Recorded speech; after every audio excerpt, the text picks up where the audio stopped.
Nasaan na nga pala si Harry Roque?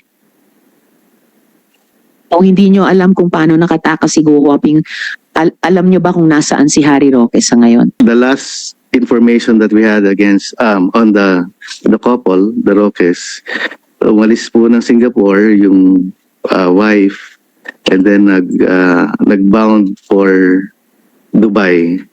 And there's also a sighting of Harry Roque also in Dubai.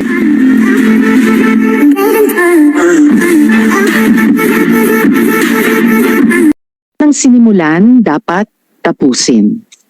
Ang lahat ng mga binuksan, dapat ding isara. Nandito po tayo ngayon para isara ang hearing ng Subcommittee on Justice hinggil sa pagtakas ni Guo Huaping, Sheila Guo at Wesley Guo noong Hulyo 2024. Hindi po ito hearing ng Committee on Women, dear friends. This is the Subcommittee on Justice hearing that has sought answers to the question that has perplexed the country since last year. How did Alice Guo and her siblings escape? Who are the individuals? Were any of these individuals government officials? Local government officials? Napakadami na pong naglabasang mga teorya.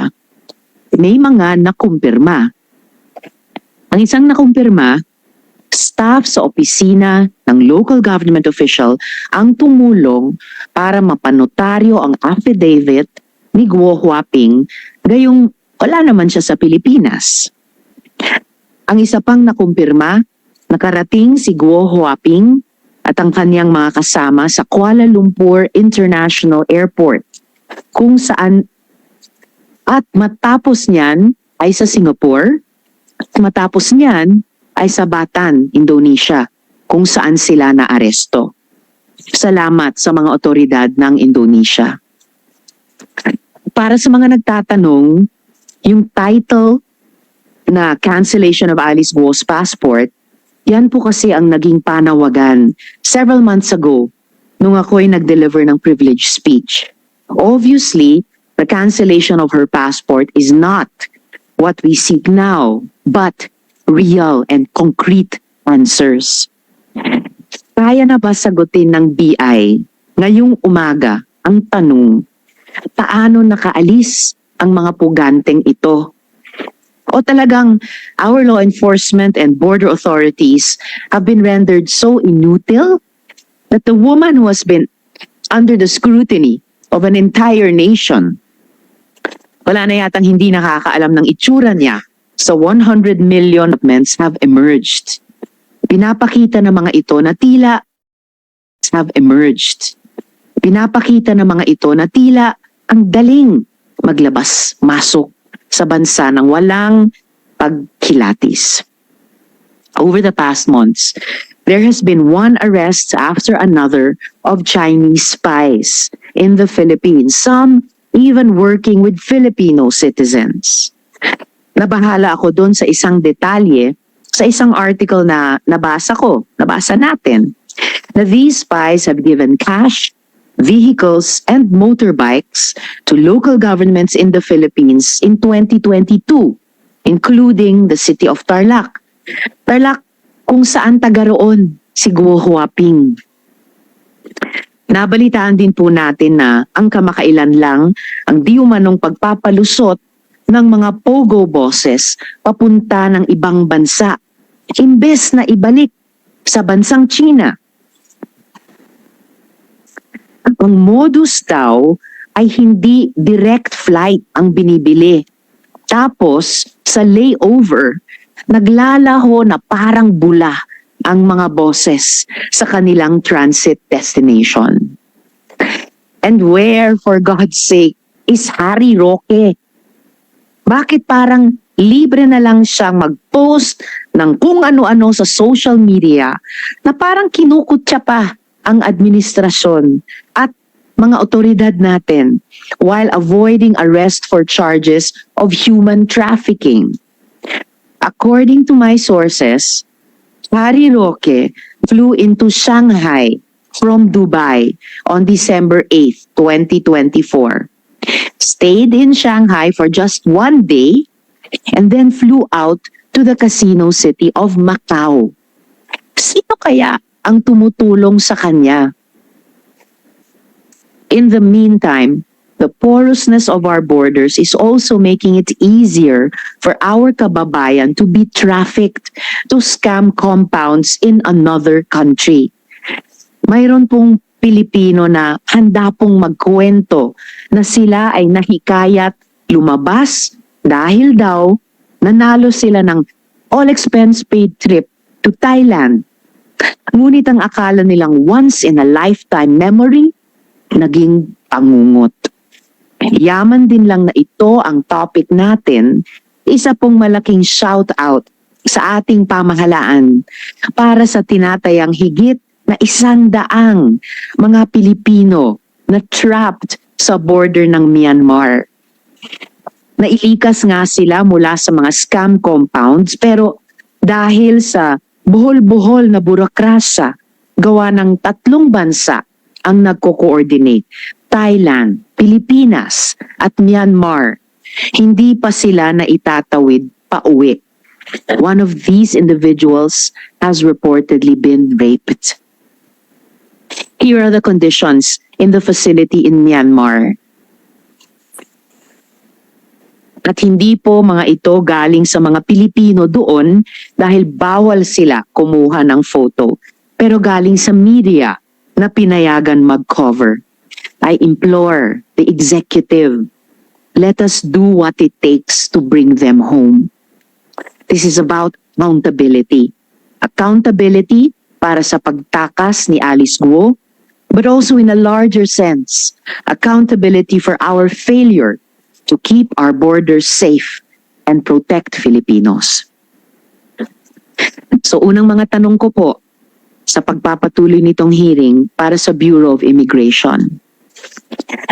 Ilang buwan na ang nakalilipas, sapat na siguro ang panahon para makapagsiyasat kayo ng mabuti kung ano ang tunay na nangyari at nakatakas si Guo Huaping. So please provide us this update now.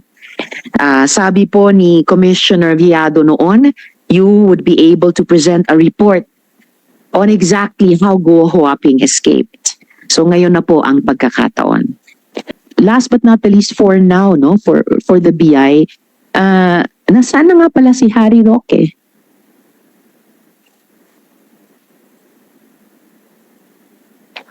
Kung hindi nyo alam kung paano nakatakas si Guo Huaping, alam nyo ba kung nasaan si Harry Roque sa ngayon? Is he still in Dubai? Madam Chair, we can't recall the dates anymore, but the last information that we had against on the couple, the Roques, umalis po ng Singapore yung wife, and then nagbound for Dubai. And there's also a sighting of Harry Roque also in Dubai. There's also an information na umalis po sila sometime December, and then yung information po na yon after, any information after, sorry Madam Chair, but we don't have any more information. Alam nyo ba na pumunta silang, or at least si Harry Roque pumunta sa Singapore sa loob ng isang araw? Or rather, pumunta ng siya.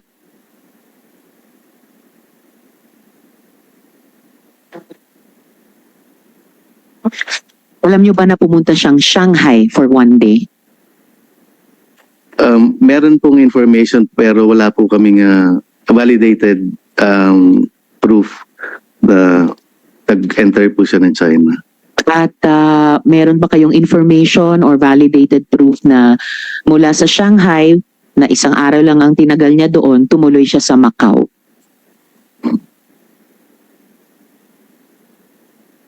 Madam Chair, sorry, wala po kaming pero meron po kaming alam na pumunta rin po siya ng Japan. And hindi po siya nakaalis.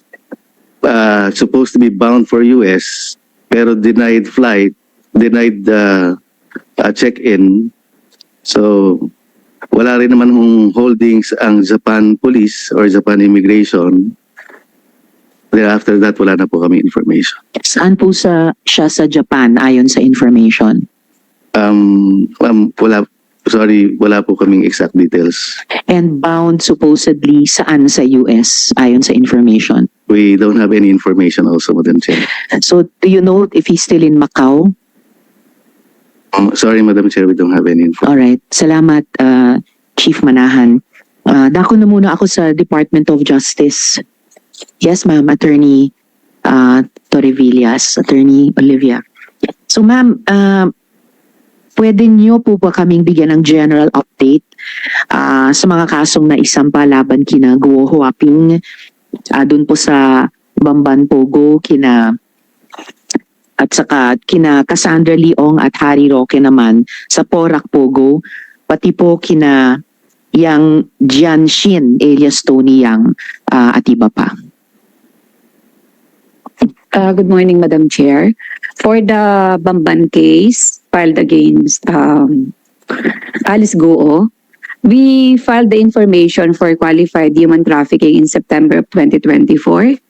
And the bail hearing, the bail application of Alice Guo and her co-accused are all denied by the Honorable Court in December last year. And we will terminate the presentation of evidence by March 31 of March 31. The defense will present its evidence in May of 2025. Also, for the Porac case, there is already a draft resolution against Cassie Ong, Harry Roque, and other respondents in the Porac case. Ayun naman pong kay Tony Yang alias Yang Jianxin, may update po ba doon? I am not familiar, Madam Chair, of the case filed against Tony Yang. If Tony Yang is included in the Porac case, I am not familiar. Tama, hindi po siya included sa Porac case. Kundi sa kaso kaugnay ng Cagayan de Oro. And then, mabalik lang kahit kangte dun sa pagtakas ni Guo Huaping patungkol dun. Ano naman po yung mga update sa mga kaso laban sa mga tumulong sa kanya? Halimbawa, kung mayroon kay Mayor Dong Kalugay at yung mga abogado din ni Guo Huaping, kabilang na po yung notaryo na nameke ng dokumento. Meron po bang update sa kanila? For the lawyer before whom Alice Guo subscribed her counter affidavit, I think there is a criminal case filed against him. It was also investigated by the prosecutors of the Department of Justice. And for those who helped Alice Guo, I am not familiar if there is any criminal case filed before the Department of Justice. Salamat. Baka mamaya maitanong ko rin sa DILG, lalo na tungkol kay Mayor Kalugay. And then ma'am, and colleagues, no, last week, my colleague here, Senator Sherwin Gatchalian, revealed that there are still Pogo bosses in the country and they are transitioning to other crimes. Na-quote din po ang PAOK through its spokesperson, Dr. Winston Casio, that they will be able to identify the Pogo bosses who are still here and help neutralize their activities. So tama po ba, attorney, na sa pagkaalam no ng DOJ na these Pogo bosses have transitioned or are transitioning to other crimes? Yung scamming operations po ba ay still underway? At paano na po sa pagkaalam ng department, paano na po yung bagong modus operandi ng mga scamming operations na ito? Madam Chair, I am not aware of any other crime filed by the PAOK with the Department of Justice. Recently, they filed the same cases of anti-human trafficking, particularly organizing labor trafficking for purposes of financial gain through scamming. Scamming is only a mode utilized by the Pogo bosses for purposes of financial gain. Salamat, attorney. Actually, yung nabanggit yung human trafficking at labor trafficking, mababalikan din in a later question about yung bagong modus na napansin namin at isinusumbong ng mga patuloy na victim survivors na ginagamit nitong mga POGO.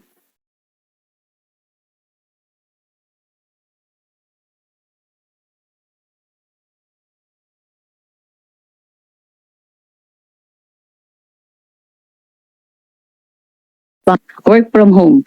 Some of the bosses daw, according to our partner Leas, galing pa sa ibang bansa. So they're working from their country po.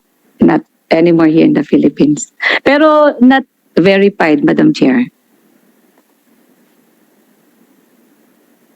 Pero dahil may at least information na ganun, siguro kailangan talagang alamin kasi alam natin nagmo-morph talaga yung mga POGO, hindi lang sa modus operandi, baka pati sa location ng pag-work from home nila.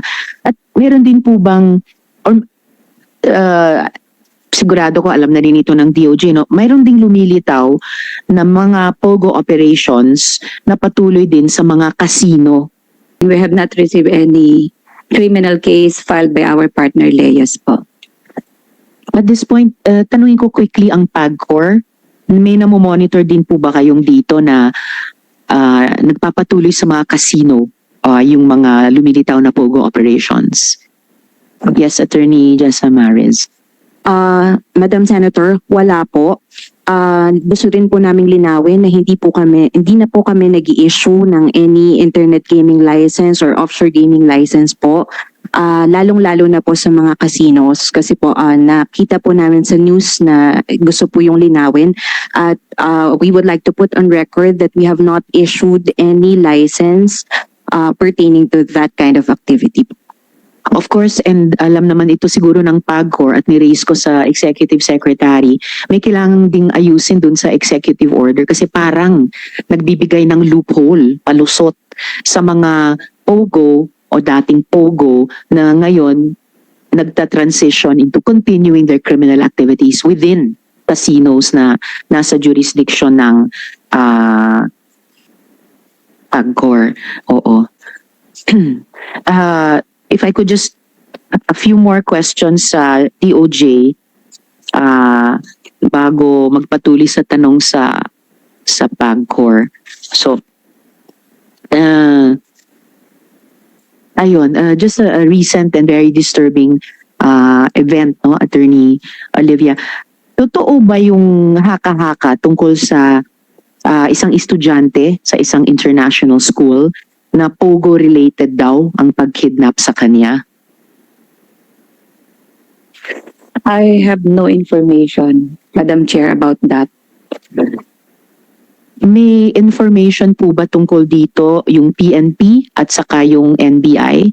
Who's the spokesperson this morning for the PNP on this kidnapping case at kung related ba ito sa POGO? Who could speak to this? Would it be General Torre or one other of the PNP resource persons?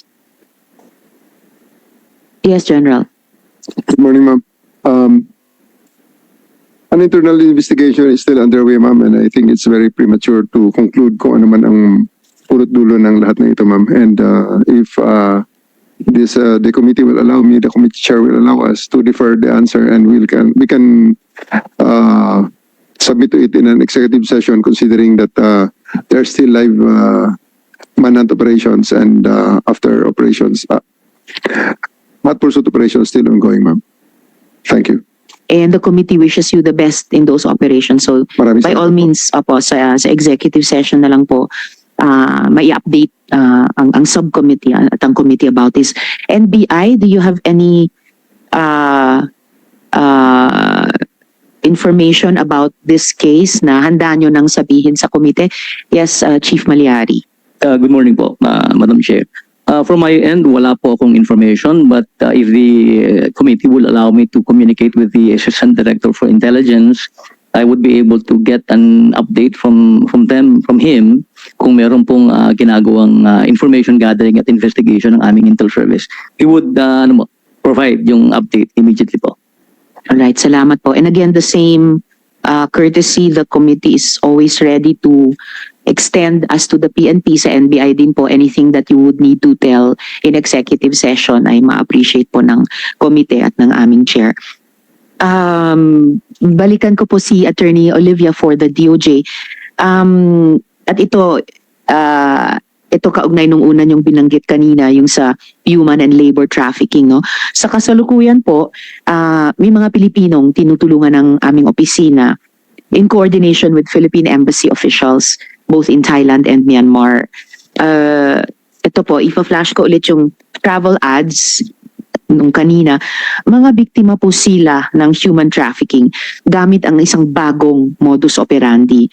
Ang mga ads na ito ay pinopost sa social media, nagkukunwaring promo or raffle para sa libreng travel papuntang Thailand. Hiingin yung pangalan at contact details sa comments at kunyari ay pipiliin silang panalo. Dadalhin sa Thailand pero hindi nila alam, pagdating doon, di pala bakasyon ang pakay sa kanila. Human trafficking na. Pipiliting itawid sa Mesot papuntang Myanmar at dadalhin sa online gaming at scamming centers. Ikukulong at pipilitin ng magtrabaho. Kung umalma ang mga Pilipino, as before, bogbog at abuso ang aabutin.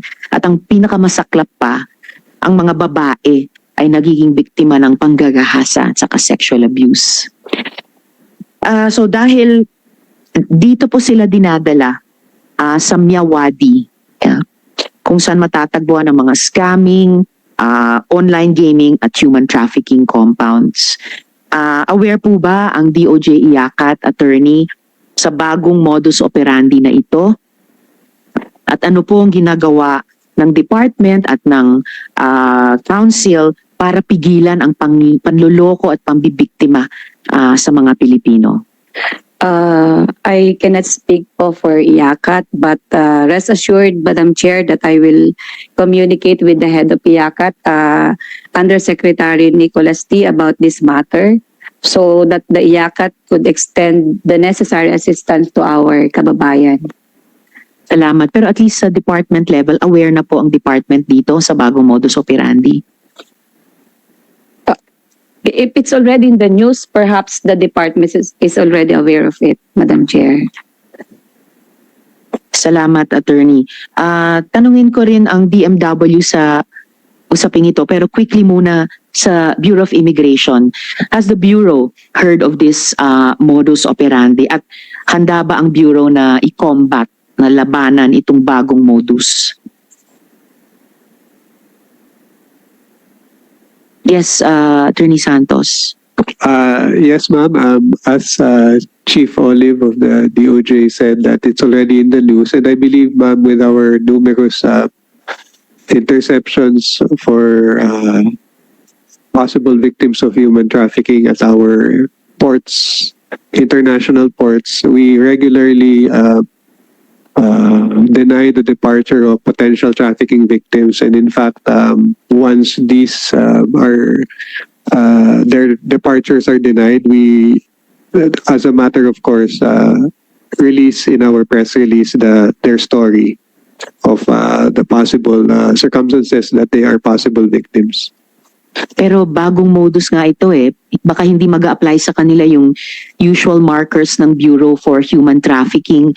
Nagmumukha silang turista na sinuwerte sa isang raffle. Handa ba ang Bureau na labanan din yung ganitong bagong modus?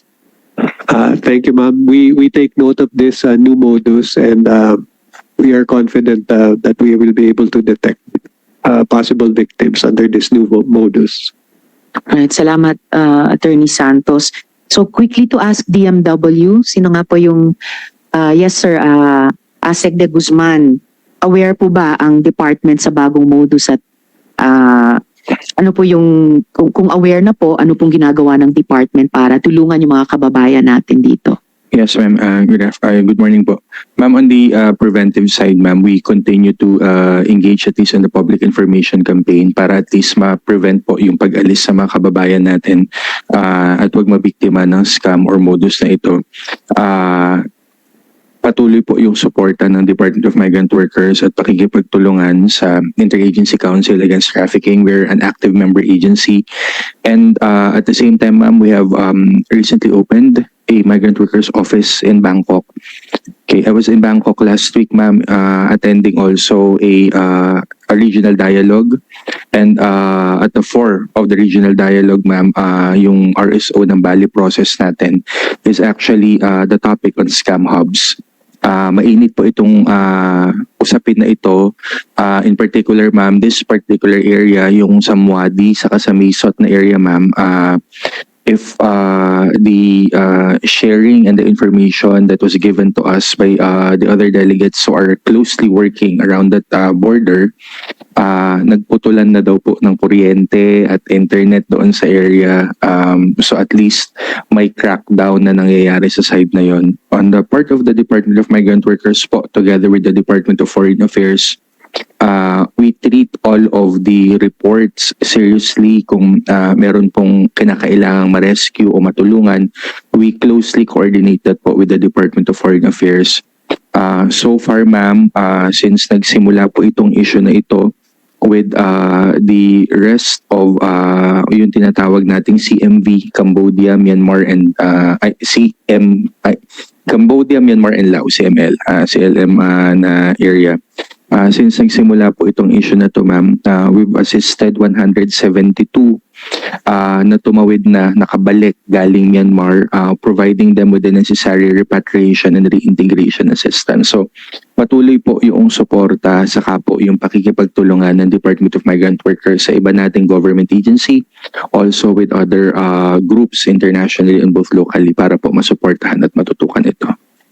Maraming salamat, ASEC, at maraming salamat higit dun sa tulong nyo dun sa 172 na pakitake note lang yung nabanggit ko kanina, mga 100 pa na naghihintay ng rescue. Gusto talagang makauwi.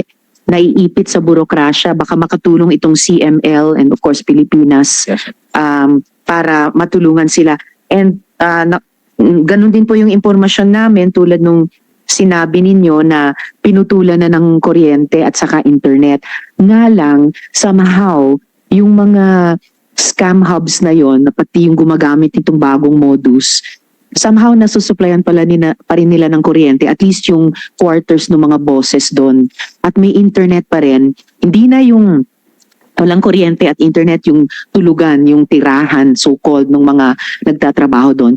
Pero yung scam offices and rooms mismo, may internet pa rin. So patuloy pa rin yung kita ng mga scam bosses doon. Pero gaya ng pinakita naming photos kanina, paterible yung living conditions, pati ng mga kababayan natin doon. Very good to know na tuloy yung Bali process, and sana ma-maximize, ma-optimize talaga ito. So safe to presume na yung bagong MWO natin sa Bangkok updated sa Bali process at pati sa bagong modus operandi na ito, ASEC? Yes po, ma'am. Actually, ma'am, when we were there, sandali lang po kaming nagka-meet noong ating labor attaché sa Bangkok at on the first night that I arrived in Bangkok to attend the Bali process. Yun lang din yung available time ni Labat because for the succeeding days, ma'am, he was actually busy together with embassy staff attending doon sa mga patawid po galing ng mga border para po ma-repatriate. Continuous po yung repatriation natin, Madam Senator. If I'm not mistaken po, last week 5 po yung na-repatriate from that border. And 2 weeks prior, I think nung 2nd or 3rd week ng February, we had 16 repatriated from that particular area in Wadi and of also in Mesot. So we were not the agency that would be the best in discussing regarding yung repatriation saka yung efforts to bring them forward or bring them home. Pero rest assured, ma'am, that it's an interagency matter po na talagang pinagtutulong-tulungan po namin.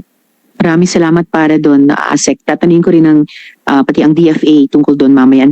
But please do take note na yung gender dimension din nitong problema kasi at least one of the Filipinas has complained of being raped by their Chinese bosses. Ma'am, if I could add lang po, kasama po doon sa nirepaso namin na proseso ng pagpapauwi, at least pagre-repatriate, yung pong yung victim referral system po ng IACAT with the help po of ASEAN Act. It's one of the international groups that is actually supporting us. And with that, ma'am, DSWD and the Department of Health are actually on board. For the part of the DSWD, ma'am, as part of the IACAT, as an IACAT member agency, yung referral system po sa kanila, saka yung victim handling process po nandoon in place po, from the psychosocial to the physical and the health support system po nandoon po, ma'am, para masiguro po natin that it's not only about the rescue and bringing them home, but more importantly is ma-uplift at kahit papaano hindi po ma-revictimize or ma-retraumatize, I should say, yung ating mga kababayan once they get home and once we support them back on their feet here. Maraming salamat, ASEC, at sa DMW. Huling tanong na lang at this point para sa DOJ before I move to back to PAGCOR. So, Attorney Olivia, yung susunod kong mga tanong ay bilang ang department ay gaya ng nabanggit nyo kanina, tagapamuno ng task force para ipasara at paalisin yung mga pogo sa ating bansa. Pwede nyo po bang kaming bigyan ng overall update sa ginagawa ng task force sa ngayon? Kasama na po ano yung mga challenges na hinaharap nyo? At overall again, no, not just for the department, bakit parang hirap na hirap tayong alisin yung mga pogo bosses sa ating bansa? For the Task Force Against Human Trafficking po, we provide case build-up assistance with our partner LEAS, the National Bureau of Investigation, Presidential Anti-Organized Crime Commission, and the PNP as well, Madam Chair. Not only that, we also provide legal assistance to those who are victims of human trafficking, not only po POGO-related cases, pero lahat po ng human trafficking cases. Also, we accommodate the LEAS, Madam Chair, particularly in the cases filed with the Department of Justice. Yung task force ko po ang nag-handle lahat po ng cases like Kibuloy, Alice Goo, Cassie Ong po, lahat po ng human trafficking cases filed with the Department of Justice. So limited po kami dun sa i-refer po ng ating LEAS. But insofar as the investigation, prior to, during, and after the operation of our LEAS, we provide legal assistance. Kasi po meron po kaming department, circular number 20 sa Department of Justice. And we are obliged to extend assistance to our partner LEAS. To see to it po na, number one, maganda po yung kaso at hindi po tayo natatalo. May challenges po ba kayong hinaharap sa paggawa nito? At tama ba yung sense namin na parang hirap na hirap tayong paalisin talaga yung mga pogo bosses for good? Kung nagko-conquer ang department, bakit tayo hirap na hirap dyan? Hindi ko po pwedeng sabihin na hirap kasi Madam Chair, limited po kasi ang aking authority dun sa cases filed with the Department of Justice and the assistance provided by the task force to our partner LEAS. So limited po ang knowledge ko tungkol sa pagpapaalis. But insofar as the task force is concerned, marami pong operation ng ating partner LEAS. Hanggang ngayong month po, nag-ooperate po sila. Nag-extend kami ng assistance, case build-up assistance, investigation. So sa tingin po ng task force, ginagawa po naman ng LEA natin yung kanilang trabaho to operate po against the illegal POGO businesses in the Philippines. Any challenges being faced po? Medyo marami lang po masyadong na-ooperate. So minsan, maraming request. Sa sobrang dami po minsan ng request, minsan maghapon na nagki-case build up ang mga prosecutors and minsan pati po ang partner LEAS. Sa sobrang dami po ng nare-rescue, sobrang dami po ng naaaresto, and yun pong track ng pagki-case build up. Yun po. sobrang dami siguro dahil sobrang daming naging problema natin sa Pogo. So, nandun tayo sa early part, pinakamahirap na na decisively ma-deal talaga ng end dito sa Pogos na ito. Pero maraming salamat po, Attorney Olivia at sa department.